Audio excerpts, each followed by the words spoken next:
கர்த்தருடைய பரிசுத்த நாமத்திற்கு ஸ்தோத்திரம். இன்னைக்கு நம்ம சங்கீதம் 87வது அதிகாரம் 2வது வசனத்தை தியானிக்க இருக்கிறோம். சங்கீதம் 87:2 ஜெபத்தோடு இந்த செய்திகளே கடந்துவோம். பாரீர் அருணோதயம் போல் உதித்து வரும் இவர் யாரோ, முகம் சூரியன் போல் பிரகாசம், சத்தம் பெரும் வல்ல இரைச்சல் போல. இயேசுவே ஆத்மநேசரே, சாரோனின் ரோஜாவே, லீலி புஷ்பமாமே, 10,000 சிறந்தோர், 10,000 சிறந்தோர், காட்டு மரங்களில் கிச்சிலி போல் எந்த நேசரதோ நிற்கிறார். காட்டு மரங்களில் கிச்சிலி போல் எந்த நேசரதோ நிற்கிறார். நாமம் ஊற்றுன்ற பரிமளமே, இன்ப ரசத்திலும் அதிமதுரம். இயேசுவே ஆத்மநேசரே, சாரோனின் ரோஜாவே, லீலி புஷ்பமாமே, 10,000 சிறந்தோர். அவர் இடக்கையின் தலை கீழே வலக்கரத்தாலே தாங்குகிறார். அவர் இடக்கையின் தலை கீழே வலக்கரத்தாலே தாங்குகிறார். அவர் நேசத்தால் சோகமானே, என் மேல் பறந்த கொடி நேசமே. அவர் நேசத்தால் சோகமானே, என் மேல் பறந்த கொடி நேசமே. இயேசுவே ஆத்மநேசரே, சாரோனின் ரோஜாவே, லீலி புஷ்பமாமே, 10,000 சிறந்தோர். என் நேசர் என்னுடையவரே, அவர் மார்பினில் சாய்ந்திடுவேன். என் நேசர் என்னுடையவரே, அவர் மார்பினில் சாய்ந்திடுவேன். மனவாளியே வா என்பாரே, நானும் சேர்ந்திடுவேன் அந்நிறமே. மனவாளியே வா என்பாரே, நானும் சேர்ந்திடுவேன் அந்நிறமே. இயேசுவே ஆத்மநேசரே, சாரோனின் ரோஜாவே, லீலி புஷ்பமாமே, 10,000 சிறந்தோர். நாம் மகிழ்ந்து துதித்திடுவோம் ஆட்டுக்கொட்டியின் மன நாளிலே. நாம் மகிழ்ந்து துதித்திடுவோம் ஆட்டுக்கொட்டியின் மன நாளிலே. சுத்த பிரகாச ஆடையோடே பறந்திடுவோம் நாம் மேகத்திலே. சுத்த பிரகாச ஆடையோடே பறந்திடுவோம் நாம் மேகத்திலே. இயேசுவே நாமத்தாலே ஜீவங்களுக்கு இதாவே ஆமென். கர்த்தருடைய சுத்த நாமத்திற்கு ஸ்தோத்திரம். Leela praise the Lord, Nagarathnam Ammal praise the Lord, Balasundari praise the Lord, Selvi teacher praise the Lord. சங்கீதம் 87வது அதிகாரம் 2வது வசனம். ஒரு காரியத்தை பார்க்கிறோம், ஒரு பக்கத்தில் அவரு பிரியமா இருக்கிறார். ஒன்றுல பிரியம் இல்லை, ஒன்றுல பிரியமா இருக்கு. அதுதான் யாருடையதுன்னா யாக்கோபின் வாசஸ்தலத்தை பார்க்கிறோம். யாக்கோபு யார் ஏமாற்றான், அவன் இதை பிடிக்காது அவருக்கு. ஆனா யார் இதை பிடிக்குது? சீயோன் வாசல்ல அவருக்கு பிடிக்கும். இது உங்களுக்கு புரியணும்னா பிராக்கெட்டை வாசிக்கணும். பிராக்கெட்ல என்ன இருக்குது? கோராகின் புத்திரர்.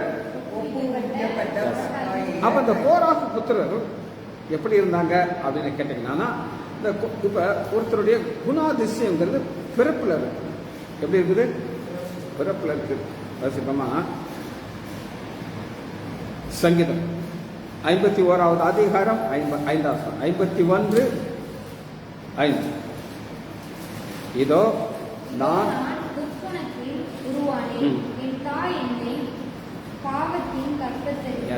அப்ப இந்த கோராகு அப்பா பிள்ளைகள் எல்லாம் எதுல பிறக்கிறாங்க? பாவத்தில். அப்படித்தானே? ஆனா ஒரே ஒரு மாறுதல் என்ன அப்படின்னு கேட்டீங்கன்னா, ஆண்டவர் ஒரு இடத்துல இருந்து இன்னொரு இடத்துல மாத்துறாரு. எங்க இருந்து எங்க மாத்துறாரு அப்படின்னு கேட்டீங்கன்னா, நான் வாசிக்கிறேன் 2வது வசனத்தை வாசிக்கிறேன். 87 யாக்கோபின் வாசஸ்தலம் ஒரு இடம் இருக்கு. வாசஸ்தலம் என்னன்னா தங்கி இருக்கிற இடம். ஆனா சியோன் வாசல். சியோன் வாசல் அப்படின்னா என்னன்னா, சியோனுக்கு போகிற ஒரு பாதையை தான் வாசலை பார்க்கணும். சரியா? இப்ப இந்த சங்கீதத்தை நீங்க புரிந்து கொள்வதற்கு எடுத்துக்கொள்ளாம தேவன் எதை தெரிந்து கொள்ளார் அப்படின்னு சங்கீதம் 78:68 7. அவர் யோசேப்பின் கூடாரத்தை புறக்கணித்தார், எப்ராயிம் கோத்திரத்தை அவர் தெரிந்து கொள்ளாமல் யூதா கோத்திரத்தையும் தமக்கு பிரியமான சீயோன் பர்வதத்தையும் தெரிந்து கொண்டார். இப்ப ஒன்ன தள்ளிட்டு ஒன்ன தெரிந்து கொள்ளார். யூதா கோத்திரம், சீயோன் பர்வதம். இந்த யூதா கோத்திரம் அப்படின்னா யார் அப்படின்னு நீங்க தெரிஞ்சுக்கணும். யூதா கோத்திரம்னா யார் அப்படின்னு கேட்டீங்கன்னா, வெளிப்படுத்துதல் 5வது அதிகாரத்துல நீங்க யூதா கோத்திரத்தை பார்ப்போம். 5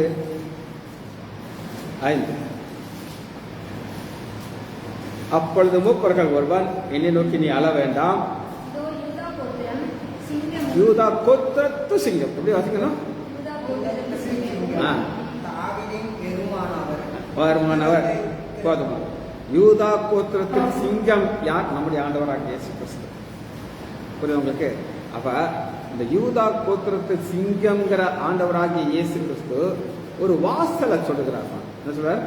வாசல். வாசிப்போமா? யோவான்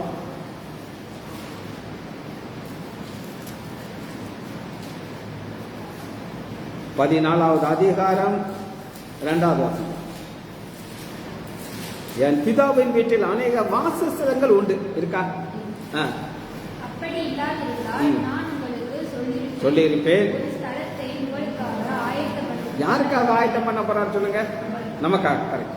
ஆனா அன்னைக்கு கோராகு புத்திரர், புரியுதா? கோராகு புத்திரர், கோராகு பிள்ளைகளுக்கு ஒரே கேரக்டர். இப்ப என்னுடைய கேரக்டர் எங்க அப்பாட்ட இருந்து, எங்கிட்ட இருந்து என் பேரனுக்கு போகணும், போகாதான்? அது மாதிரி கோராகுடைய கேரக்டர் பிள்ளைகளுக்கு போகணும். இப்போ கோராகு என்ன செஞ்சான்? ஆண்டவர் கீழ்ப்படியிருக்கு. அதனால என்ன செஞ்சு? அஸ்திபாரம் திறந்துச்சு, உள்ள போயிட்டாங்க. இப்ப இந்த சந்ததிக்கு என்ன ஆசீர்வாதம் கிடைக்குது அப்படின்னு கேட்டீங்கன்னா, அவங்களுக்கு ஒரு வாசல் தெரியுது. என்ன வாசல்? வாசமா 4. நான் போய் உங்களுக்காக ஸ்தலத்தை ஆயத்தம் பண்ணுவேன். நான் இருக்கிற இடத்திலே நீங்களும் இருக்கும்படி நான் மறுபடியும் வந்து உங்களை என்னிடத்தில் சேர்க்கிறேன். நம்மளையும் சேர்க்க போறாரு. யாரை எங்க சேர்ப்பாரு? கோராகின் புத்திரரையும் சேர்க்க போறாரு. ஏன் புத்திரரை சேர்க்கிறாரு அப்படின்னு கேட்டீங்கன்னா, அவங்க அப்பா சத்தத்துக்கு கேட்காம ஆண்டவர் சத்தத்துக்கு கேட்டாங்க. கேட்டனால நானே வழியும் சத்தியம் ஜீவன். நானே போட்டிருக்கான், நானும் போட்டிருக்கான். அவன் என்ன அர்த்தம்? சரி, நான் ஒரு கேள்வி கேட்கிறேன். இந்த ஹாஸ்பிட்டல் எத்தனை டாக்டர் இருக்காங்க? எங்க டாக்டர்மா? டாக்டர். அப்புறம் நைட் டியூட்டி, நைட் டியூட்டினா தெரியாதா? அது டாக்டர் இல்லையா? டாக்டர் இல்லையா? ஆனால் எங்கள் அப்பா டயத்தில் எங்கள் அப்பா மட்டும்தான் டாக்டர், வேறு ஒரு வேலும் கிடையாது, ஒரு வேலும் கிடையாது. ஆனால் இப்போ அப்படி கிடையாது.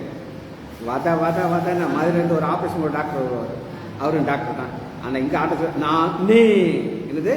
நான் மாத்திரம்தான் வழிங்கிறார். சரியா? நானே வழியும். அடுத்து பாருங்க, சத்தியம். சத்தியம் அப்படின்னா என்ன சொன்னா? மாறாதான் சத்தியம். இப்போ எங்கள்கிட்ட ஒரு ரெப்ரஸன்டேட்டிவ் வருவான், அவன் ஒரு மருந்தை காட்டுவான். சார், இதை மருந்தை நீங்கள் கொடுத்தீங்கன்னா 100% சரியா இருக்கும் சார். எவ்வளவு? நான் சொன்னேன், நீங்கள் உட்கார்ந்தா தான் உனக்கு தெரியும் வச்சுருக்கேன். அப்புறம் அதவனே அடுத்த வருஷம் சார் அது இல்லை சார், இது மாற்றிக்கிட்டே இருப்பான். அப்போ அது வந்து சத்தியம் கிடையாது, மாறிக்கிட்டே கிடையாது. ஆனால் அந்த சொல்ல நான் என்னது? வழியும் சத்தியம் ஜீவனும். இந்த ஜீவன்கிறது தான் நித்திய ஜீவன். ஜீவன் என்னது?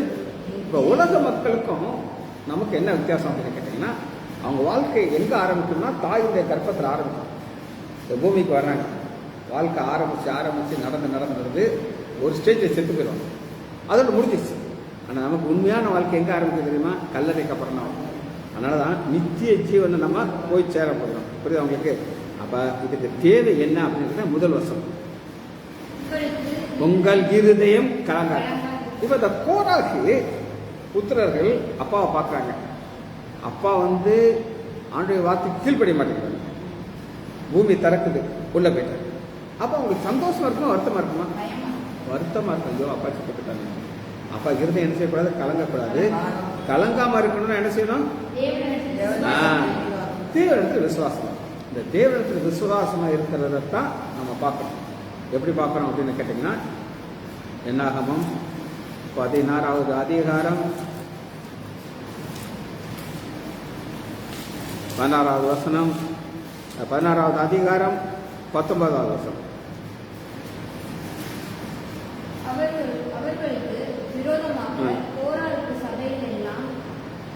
ஆசாரிப்பு கூடார வாசல். இங்க ஒரு வாசல் இருக்கா? ஆ. கூடார வாசலுக்கு முன்பாக கூடி வரும்படி செய்தான். அப்பொழுது கர்த்தருடைய மகிமை சபை எல்லாம் காணப்பட்டது. கர்த்தருடைய மகிமை சபைக்கு முன்னாடி வந்துருச்சு. வந்த உடனே இங்க பாக்குறாங்க. யார் பாக்குறா? அந்த கோராகவும் இருக்கிறான், புத்திரர்கள் இருக்காங்க. புத்திரருக்கு எது பெருசா தெரியுது? கர்த்தருடைய மகிமை பாக்குறாங்க. பார்த்துட்டு என்ன செய்றாங்க அப்படின்னு கேட்டீங்கன்னா 21 இந்த சபையை விட்டு பிரிந்து போங்கள், ஒரு நிமிஷத்திலே அவர்களை அகமாக்குவேன். பிரிந்து போங்கன்னு சொன்ன உடனே இவங்க என்ன செய்றாங்க? மனசுல ஒரு முடிவு வேண்டாங்க. ஆண்டோடைய மகிமையை பார்க்குறோம், அப்பா கூட இருந்தால் எங்கே போயிடும்? உள்ள போயிடும். விட்டு போனால் பரவத்துக்கு போயிடலாம். அதனால தான் ஆண்டவர் என்ன செய்கிறார் அப்படின்னு கேட்டிங்கன்னா சங்கீதம் 132 சங்கீதம் 132 13 தெரிந்து கொண்டு வாசஸ்தலம். இது ஆண்டவர் இருக்கிற இடமா? இந்த தெரிந்து கொள்றதுங்கிறது வந்து நம்ம கையில இருக்குமா? இந்த ரெண்டு பாப்பம் ஒரே மாதிரி ட்ரெஸ் போட்டுருக்காரு பாத்தீங்களா? நீங்க கவனிக்கல எப்படி போட்டுருக்காங்க? ஒரே மாதிரி தானே. நீங்களா எடுத்து பார்த்தீங்களா? யூனிஃபார்ம் அது நீங்களே. அப்ப ரெண்டு பேரும் அக்கா தங்கச்சியே எடுத்துட்டாங்க. ஆனா உனக்கு சாய்ஸ் கிடையாது. நீ விரும்புறியோ இல்லையோ இந்த கலரை போடணும், இந்த கலரை போட முடியுமா? அவ அந்த கோராகு புத்திரருக்கு சாய்ஸ் இருக்கு. என்ன சாய்ஸ் இருக்கு அப்படின்னு கேட்டீங்கன்னா, ஆண்டவர் வாசம் படுறது நாங்க இருக்கணும். யார் வாசம் படுறதுல? அதனாலதான் இப்ப நான் வாசிக்கிறேன் 132:13 கர்த்தர் சீயோனை தெரிந்து கொண்டு அது தமக்கு வாசம். அவ அந்த வாசத்திற்கு போறதற்கு ஒரு வாசம். இந்த வாசம் யாரு? ஆண்டவராகிய இயேசு. அப்ப 14 வசனம், இது என்றென்றைக்கு நான் என்றென்றைக்கு ஒரு முக்கியமான வார்த்தை. என்றென்றைக்கு என்ன அர்த்தம் தெரியுமா? நித்தியம்.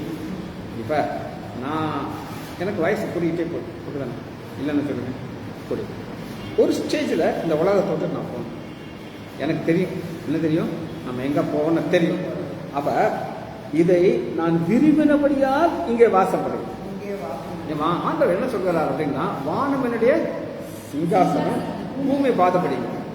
அவர் எங்கனாலும் இருக்கலாம். ஆனா அவர் எங்க இருக்கிறாரு? சியோன்.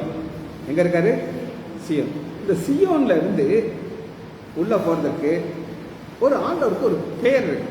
என்ன பெயர் அப்படின்னு கேட்டீங்கன்னா, சங்கீதம் 9வது அதிகாரம் 13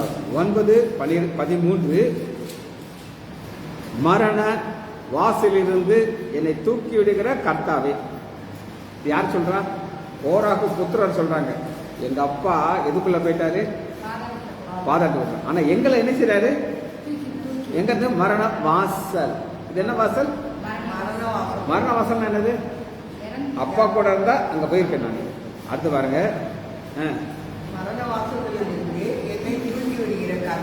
இது என்ன அர்த்தம்னா ஒரு பெயர் கொடுத்துருக்காங்க. இப்ப என்னுடைய பெயர் என்னது? ஆனா பேஷண்ட் எப்படி கூப்பிடுவாங்க? எலும்புடா. நான் எலும்பு மாதிரியா இருக்கேன். அது படிச்ச படிப்புக்கு ஒரு பேர் வச்சிருக்காங்க, அப்படித்தானே? அன்னைக்கு ஒருத்தர் சொல்றாரு, ஊழியக்காரர் சொல்றாரு, இந்த சொட்டத்தலையன் நல்லா தான் சொல்றாங்க, எனக்கு என்ன பேர் வச்சிருக்கேன்? அது உண்மையா பொய்யா? ஒன்னே யாராவது சொல்ல முடியுமா? ஒன்னே சொல்ல முடியுமா? நான் அரைமண்டன வேணா சொல்லலாம், ஆனா சொட்ட மண்டன்னு சொல்ல முடியாது. அப்ப எல்லாரும் ஒரு பேர் வைக்கிறாங்க. அவ இங்க ஆண்டவருக்கு என்ன பேருங்க? என்னை தூக்கி விடுகிற கர்த்தாவே, நான் துதிகளை எல்லாம் வாசல்களிலே. ஏன் அங்க சொல்றாங்க? அந்த வாசல்ல உள்ள போயிடாத, இங்க நிக்காத. என்ன எங்க போயிருவ? உள்ள போயிருவ. அதனால வாசல்களை விவரித்து, இந்த ரட்சிப்பு என்றால் என்ன? யார் சொல்ல போற? ரட்சிப்பு என்றால் என்ன? விடுதலை. என்னது? விடுதலை. இவங்க எதிர இருந்து விடுதலை என்னன்னா, பாதாளத்துக்கு போகாம ஆண்டவர் ரட்சித்து எங்க கொண்டாரு? சீயோன் வாசல். புதிய ஏற்பாட்டுக்குள்ள வரும்போது இயேசு கிறிஸ்து ரட்சகர். அது பாவத்திலிருந்து ரட்சிக்கிறார். வசனம் தெரியுமா உங்களுக்கு? மத்தேயு, இதெல்லாம் இதை விட்டுறாதீங்க, இந்த கையில் வச்சுக்கோங்க. ரட்சிப்புங்கிறதுக்கு நான் விளக்கம் சொல்றேன். மத்தேயு 1:21. மத்தேயு 1:21. அவள் ஒரு குமாரனை பெறுவாள், ஆக நீக்கி இது பாவங்களுக்கு நீக்கிற ரட்சிப்பு. ஆனா இது பாவங்களை நீக்கிறது கிடையாது, ஒரு விடுதலை. எங்க இருந்து? நரகத்திற்கு போகாம தப்பிக்கிற ஒரு இடம். சரியா? இதுல இருந்து ஆண்டவருக்கு ஒரு பேர் வச்சாச்சு. சரி, இப்ப இங்க ஒரு வாசலுக்குள்ள போறாங்க. அது என்ன வாசல் நான் உங்களுக்கு காட்டுறேன். சங்கீதம் 84:10. அடுத்த வாசலை காட்டுறேன். 84:10. பார்க்கிலும் பிரகாரங்களிலே நல்லது, ஆகாமிய கூடாரங்களிலே பார்க்கலாம் வாசலிலே. பாத்தீங்களா? இவங்களுக்கு எங்க இருந்து எங்க வந்துட்டாங்க அப்படி கேட்டீங்கன்னா ஆலயத்துக்கு. ஆலயங்கிறது என்னது? தேவன் வாசம் பண்றாங்க. ஆலயங்கிறது ஆண்டவர். அப்ப மரண வாசல் இருந்து எடுத்து இங்க பண்ணாரு. சரி, இப்ப ஆண்டவர் ஒரு அஸ்திபாரத்தை குறித்து சொல்றாங்க. அது என்ன அஸ்திபாரம் சொல்லி காட்டுறேன். எஸ்ஐயா 14வது அதிகாரம் 32வது. எஸ்ஐயா 14:32.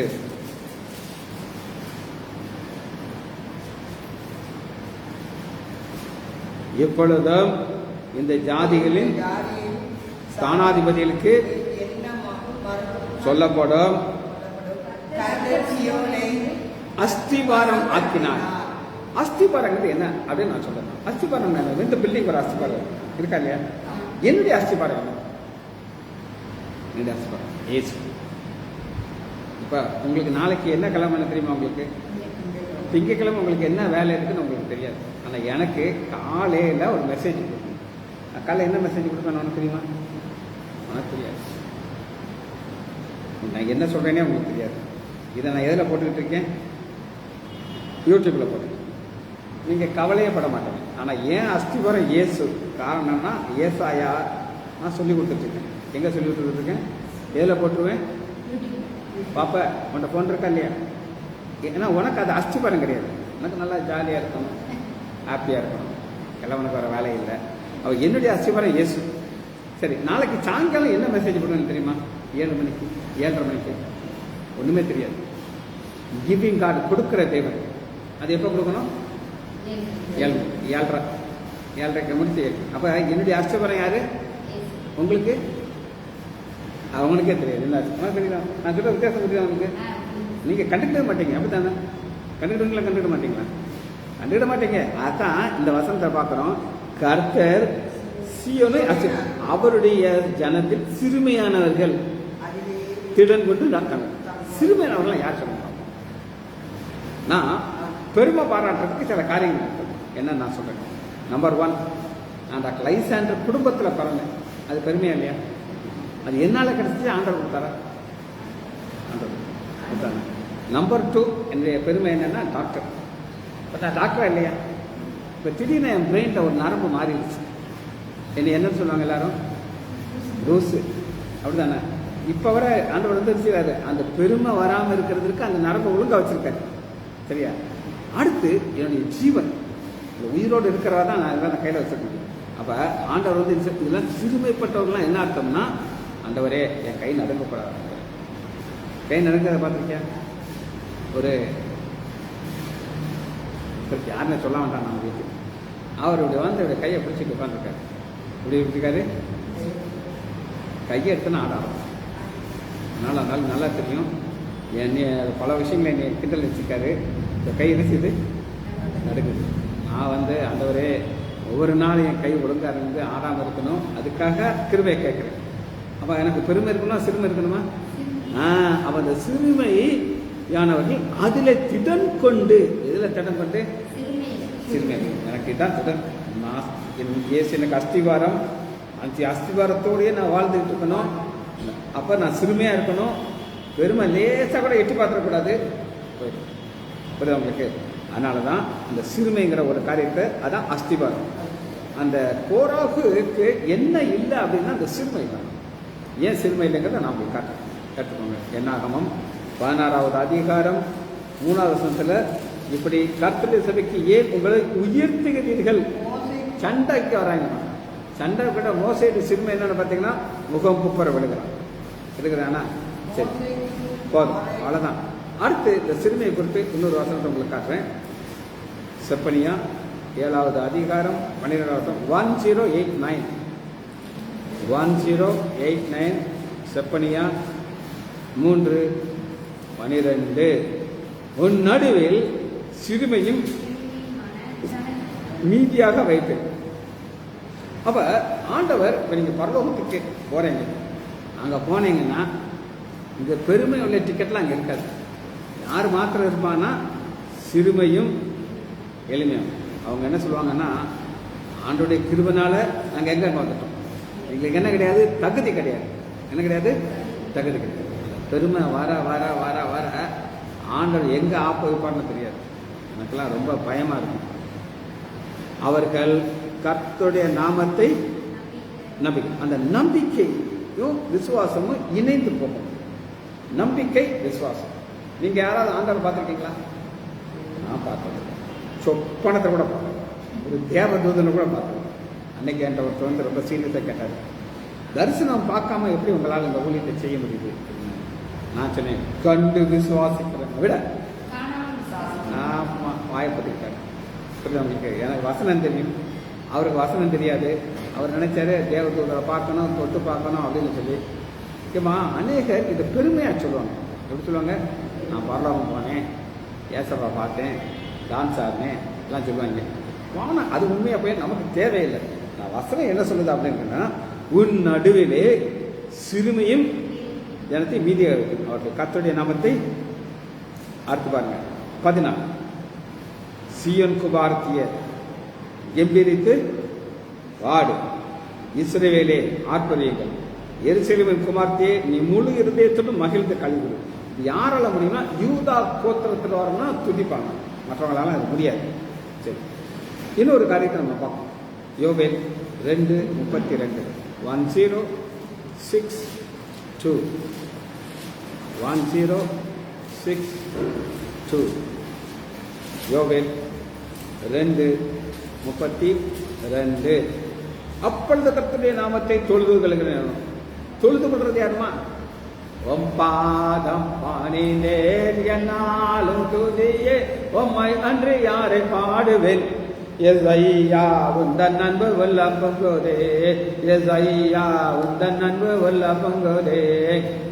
பாரிசுத்தமே பரவசமே பாரனே சருவே வாரம் பொருளே, ஏடினதால் காண்டடைந்தேன் பாடிட பாடங்கள் நீதலித்தீர். தேடினதால் காண்டடைந்தேன் பாடிட பாடங்கள் நீதலித்தீர். யாருங்க சொல்லுங்க? துதிக்கிற கூட்டம். அந்த துதிக்கிற கூட்டத்திற்கு என்ன ஆண்டவர் கொடுக்கிறார் அப்படின்னு கேட்டீங்கன்னா, அவன் ரட்சிக்கப்படுவான். ரட்சிக்கப்படுறதா என்னதுமா? ரட்சிக்கப்படுறதா என்ன? நான் ரட்சிக்கப்பட்டேன்னு சொல்றேம்மா. மரியாள் இந்த 3 பேருக்கு என்னைய நல்லா தெரியும். 2000க்கு முன்னாடி இந்தியா, 2000க்கு பிறகு தெரியும். 2000க்கு முன்னாடி இப்பயும் ஒரே மாதிரி இருக்கா, வேற மாதிரி இருக்கா? டோட்டல். அதான் தொழுது கொள்றவங்க ரட்சிக்கப்படுவார்கள். கர்த்தர் சொன்னபடியே வாசிக்க. கர்த்தர் சொன்னபடியே சீயோன்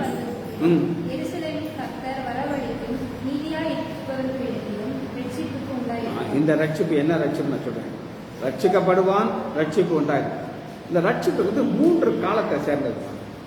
past, present tense, future tense. Past என்ன அப்படின்னு கேட்டீங்கன்னா, நான் ரட்சிக்கப்பட்டேன் நம்பர் 1. 2வது என்னன்னா, முடிவு பரியந்தம் நிலைத்திருக்கிறவனே. அப்படின்னா கடைசி மூச்சு வரை என்ன செய்யணும்?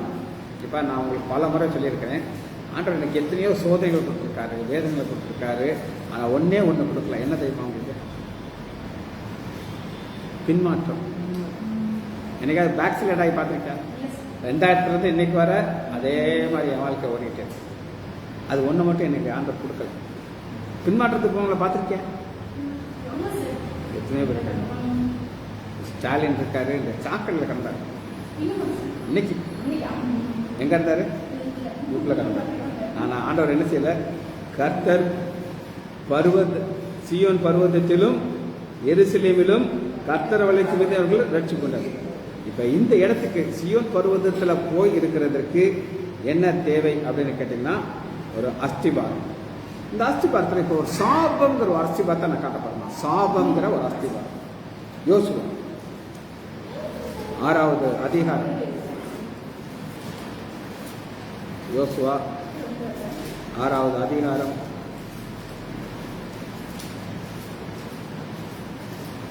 26வது.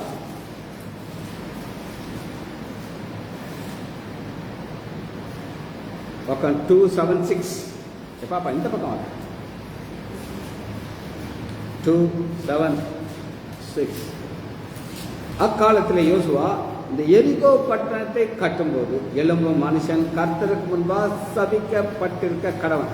அவன் தன் அஸ்திபாரத்தை போடுகிற பொழுது தன் மூத்த குமாரனையும் அதன் வாசலை வைக்க. இங்க ஒரு வாசல் இருக்கா? வாசல் இருக்கிறது சாப வாசல். இளைவனையும் அந்த கொடுக்கும் வந்து சாபம் சொல்றான். இது எப்ப நடந்துச்சு? எடுக்கல எடுத்தே இல்லையா? இது இது எரிகோ பட்டணம். எரிகோ பட்டணத்துல ஆண்டவர் ஒரு உள்ள வந்தவொடனே இந்த சொல்றாரு. இந்த எரிகோ பட்டணத்துல வந்த சாபத்தை இது எப்படி நிறைவேறுது அப்படின்னு கேட்டீங்கன்னா 1 ராஜாக்கள் 16வது அதிகாரம் இது நடந்துருச்சு. 1 ராஜாக்கள் 16 34 34.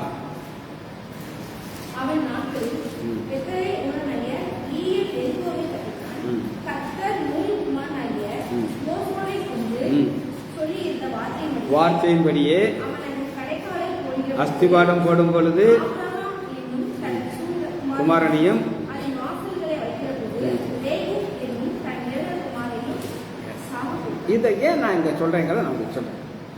ஒரு காரியம் நடந்துச்சுன்னா ஒரு காரியம் நடக்கும். இது நடந்துச்சா? நடந்துச்சு. யோசுவா காலத்தில் நடந்தது எரிகோவில் நடந்துச்சு. அது நடந்தா எது நடக்கும் அப்படின்னு கேட்டீங்கன்னா இப்போ நம்ம எதை பார்த்துட்டு இருக்கோம்? கோராக்கு புத்திரம். கோராக்கு புத்திரது நடக்கும். எனக்கு புரியுதா? அது நடந்துச்சா இல்லையா? எது நடக்கும்?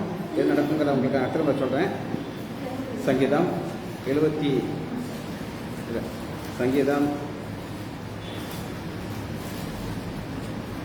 87வது அதிகாரம் 2வது வசனம். கர்த்தர் யாக்கோபின் வாசல்களை சீயோனின் வாசல்களுமாய் பிரியமா இருக்கிறார். ஏன் பிரியமா இருக்காருன்னா பிராக்கெட்ல கோராகின் புத்திரர். இந்த கோராகின் புத்திரர் எப்படி இருந்தாங்கன்னு கேட்டீங்கன்னா யாக்கோபின் புத்திரராக இருந்தார். யாக்கோபன்னா எத்தன். அந்த எத்தன் யாரை ஏமாத்தினான்? அப்பாவை ஏமாத்தினான், மாமனாரை ஏமாத்தினான், எல்லாரும் ஏமாத்தினான், அண்ணனை ஏமாத்தினான், எல்லாத்தையும் ஏமாத்திட்டோம். ஆனா ஆண்டவர் என்ன சொல்றாரு? நீ ஏமாத்துறவனா தான் இருக்கிற. எப்படி இருக்க? கோராக்கு புத்திரர். ஆனா இப்ப எங்க வந்துட்டீங்க? சியோன் வாசல் நிலை. அப்ப இவங்க எந்துட்டாங்க சியோன் வாசல் வந்தாங்க. இந்த சியோன் வாசலுக்கு வந்தது எப்படி அதுங்கிற மட்டும் நம்ம அதை பார்த்து முடிக்க போகிறோம். 1 சாமுவேல். இதை ஒரு வாசலை பார்த்து இதை முடிக்க போகிறோம். 1 சாமுவேல் 17வது அதிகாரம் 35வது.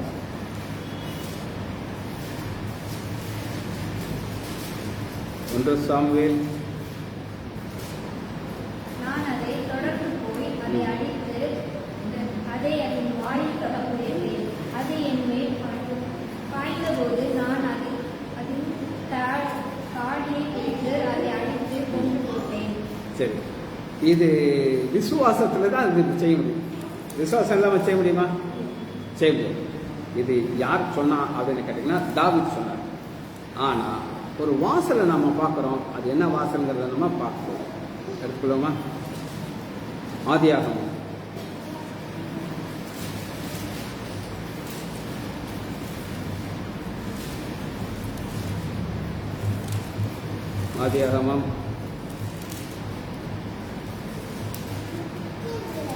28வது அதிகாரம் 17 தான் இதோட மணிக்கு படிக்கிறோம். ஆதியாகமம் 28:18 பக்கம் 35. அதிகாலையிலே இல்லம்மா 17 வாசிமா. பயந்து இது வானத்தின் வாசல். பார்த்தீங்களா? ஒரு வானத்தின் வாசலை யாக்கோபு பார்க்குறாரு. ஆனா இதை யார் கரெக்டா பார்த்தாங்க அப்படின்னு போறோம். கண்ணால பார்க்குறாங்க. யோசிச்சு பாருங்க. ஒரு உதாரணத்துக்கு இந்த இடத்துல நிற்காதப்பா, என்ன பூமி உள்ள போயிடும்னு சொல்கிறாரு ஆண்டவர். எங்கள் அப்பா நிற்கிறாரு, நானும் நிற்பேன் சொன்னால் எங்கே போயிடுவாங்க? உள்ள போயிடும். ஆனால் இவன் பார்க்குறான், இங்கே நின்னா நான் எங்கே செய்வேன்? உள்ள போயிடும். அதுக்கு பின்னாடி ஒரு ஓட்டம் இருக்கா, அதில் நின்னா போகாமல் போகாத. அப்புறம் யானை கொண்டு நிப்பாட்டு உள்ள போயிடும். நீ நின்னா நிற்பேன். புரியுது அவங்களுக்கு? கேட்டுக்கோங்க. வானத்தின் வாசல் ஜெபிச்சு படிப்போமா? முக இறக்கமும் கிருபையுமுள்ள பிதாவே, துதிக்கிறோம் ஐயா. யாக்கோபின் வாசஸ்தலம் நீர் ஒரு பரவ வாசலை எங்களுக்கு காட்டுகிறீர்கள் ஐயா. எங்களையும் ஐயா இந்த தீர்க்கதரிசனம் நிறைவேறும் இந்த நிச்சயத்தில் நாங்கள் வாழ்கிறோம் ஐயா. பிள்ளைகள் ஒவ்வொருவரையும் என் ஆண்டவராகிய இயேசு கிறிஸ்துவின் நாமத்தினாலே ஆசீர்வதிக்கிறேன். இயேசுவின் நாமத்தினால் ஜெபங்களின் பிதாவே. ஆமீன், ஆமீன், ஆமீன்.